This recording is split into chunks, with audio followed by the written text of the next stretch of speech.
Hello guys and welcome back to the next video of Leo Career. आज हम लोग discuss करेंगे Iran's first military satellite launch. इसके लिए आपको थोड़ा बैकड्रॉप में समझा दूँ। 23 अप्रैल 2020 को ईरान ने क्लेम किया कि उसने फर्स्ट अपना मिलिट्री सैटेलाइट ऑर्बिट के अंदर छोड़ा है, that is around 425 kilometre in the high orbit. ऐसे टाइम पे जहाँ पर यूएस और पर्शियन गल्फ के बीच काफ़ी टेंशन्स चल रही है, इस समय ये वर्ल्ड के ऊपर कैसा प्रभाव डालते हैं, आइए डिस्कस करते हैं। Now you need to understand इस Iran has claimed that it has put its first military satellite into the orbit. Now Iran's revolutionary guards corps यानी IRGC set to the satellite. IRGC जो कि Iran की इस satellite launch करने वाली company है, उसने नूर नाम की सैटेलाइट को 23 अप्रैल को लॉन्च किया और लॉन्च करने के बाद ये ईरान का सबसे पहला सफल परीक्षण रहा मिलिट्री सैटेलाइट के द्वारा। ईरान ने इससे पहले 2009 में अपना फर्स्ट सिविलियन सैटेलाइट को लॉन्च किया था।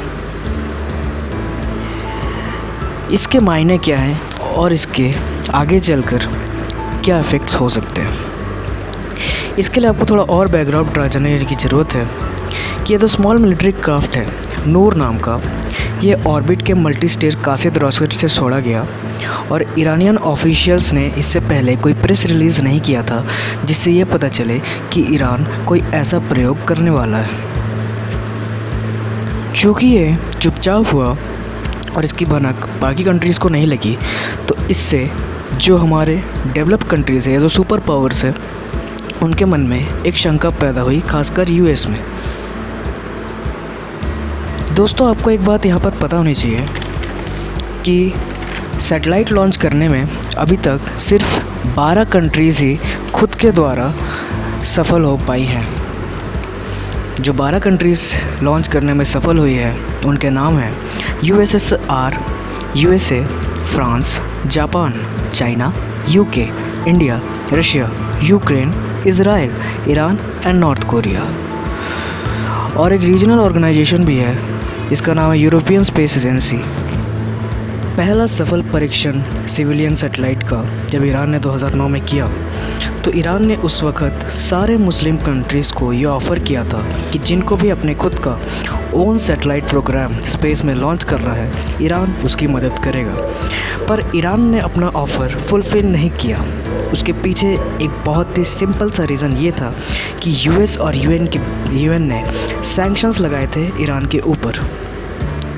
अब यहाँ पर आपको ये बात बहुत इम्पोर्टेंटली पता होनी चाहिए कि इसके मायने क्या रहते हैं। दोस्तों, आपको पता ही होगा कि ईरान एक शिया कंट्री है और अरब वर्ल्ड में जितने कंट्रीज़ हैं उनकी तनातनी ईरान के साथ चलता है। यहाँ पर ईरान इस मिलिट्री सैटेलाइट को जब स्पेस में लॉन्च कर रहा है, तो इससे वो एक मैसेज ये दे रहा है मुस्लिम वर्ल्ड के अंदर कि वो एक मुस्लिम लीडर के तौर पर अपने आप को स्थापित करना चाहता है गल्फ़ रीजन के अंदर।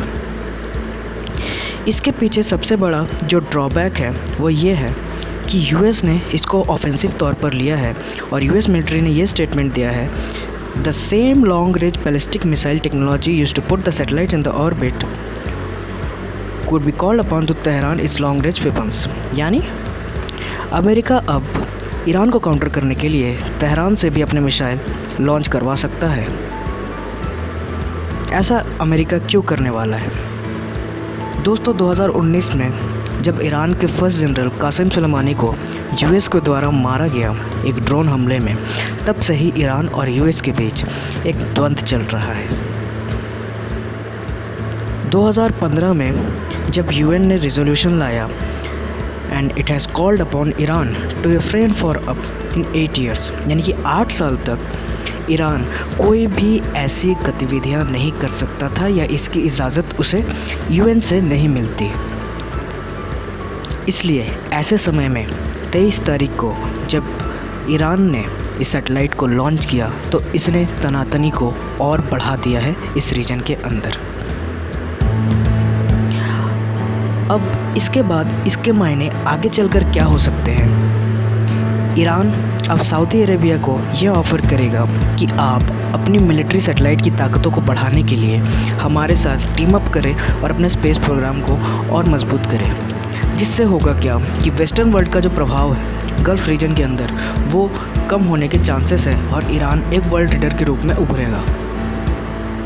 अब ऐसे दौर में जहाँ पर एक पैंडेमिक चल रहा है जैसे कि कोरोना वायरस जिससे पूरी वर्ल्ड प्रभावित है, वहाँ पर ऐसा सैटेलाइट लॉन्च मोर इंस्टेबिलिटी ही लाएगा, क्योंकि इसके पीछे दो प्राइमरी रीज़न्स हैं। पहला रीज़न ये है कि यूएस और ईरान के संबंध अच्छे नहीं हैं। दूसरा, मिलिट्री रेंज ने बहुत ही ज़्यादा क्वेश्चन खड़े किए हैं ईरान के गवर्नमेंट ऑफिशियल्स पे, जिन्होंने इसकी भनक पहले नहीं लगने दी। तो दोस्तों, आपके इसके बारे में क्या सोचना है ये मुझे आप कमेंट सेक्शन में बताइए, और साथ में रेगुलर अपडेट्स के लिए इस चैनल को लाइक करें, वीडियो को शेयर करें और सब्सक्राइब भी करें। God bless you guys, thank you very much, I really appreciate your time.